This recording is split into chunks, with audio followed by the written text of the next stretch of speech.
Hey everyone, thanks for tuning in.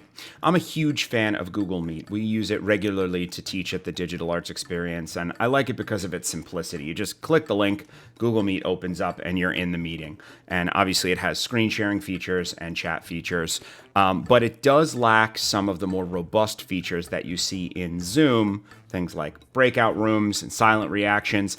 And in addition, the administrative controls are lacking in Google Meet. So students can join a Google Meet session and mute everybody or unmute themselves, and you really have no control over that as the leader of the class. But I just found this article this morning from 9 to 5 Google, and essentially Google has announced that they're going to be adding a ton of new features to Google Meet, and I am super excited about this. So what the article explains is that they're going to be adding, first of all, backgrounds. So you can either blur your background or add an image as your background like you can in Zoom. But in addition to that, we're going to get silent reactions, which is going to take the form of hand raising, which is going to be great.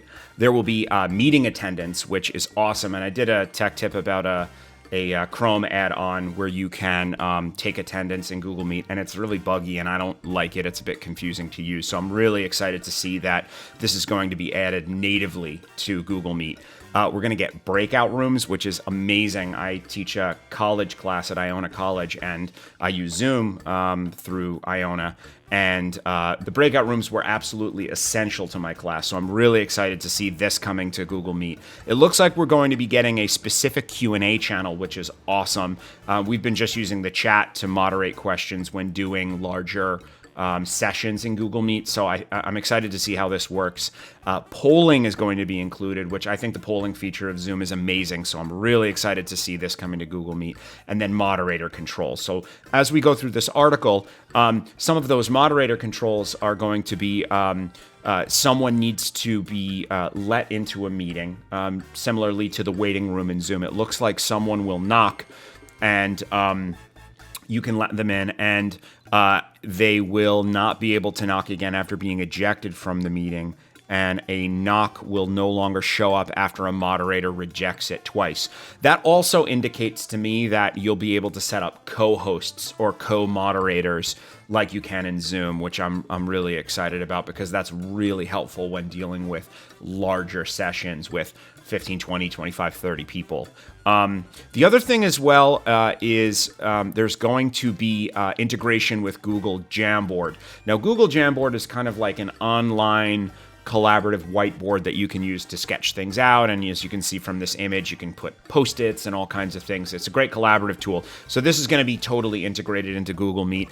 And that should have been a feature of Google Meet from the beginning. So I'm happy to see this come through. And I think it's going to be quite a bit better than the whiteboard feature in Zoom, which I'm not so crazy about. The other thing I also noticed is that Google has the 16-person tile view in Google Meet. That's going to be bumped up to 49 participants at once in the tile view, which is what you get with Zoom, and that's great. I love that feature, so I can see everybody in the class. I recently did some Zoom training with 2 sections of 50 participants, and using that tiled view is great because I can see everybody and what's going on. It just makes it feel more like an in-person class than me sort of talking to myself to the computer. The other thing I also noticed from this article is that the admin or the moderator for the meeting will have more control over muting and unmuting participants, which is a huge help, especially when you're teaching kids.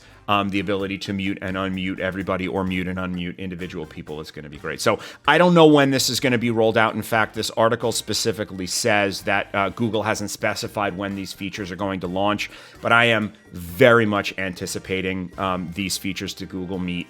I love Google Meet, but as I mentioned before, the lack of some of those more advanced features were definitely an issue for some of my applications for it, and I always turn to Zoom for those situations. Now that's not going to be a problem. So super psyched about this. I'd love to know your thoughts about this. If you use Google Meet for video conferencing or distance learning, throw a comment, let me know how you like it. I will definitely let you know as soon as these features get rolled out, and I'll do another tech tip reviewing all of them. But that's all I've got for you today. Thanks so much for tuning in. As always, hit that subscribe button. I release new tech tips every weekday at noon. And check out thedae.com for our full list of online workshops, private lessons, and online summer camp. And if you have an idea for a tech tip you'd like to see me create, throw it in the comments and I'll do my best. Thanks and have a great day.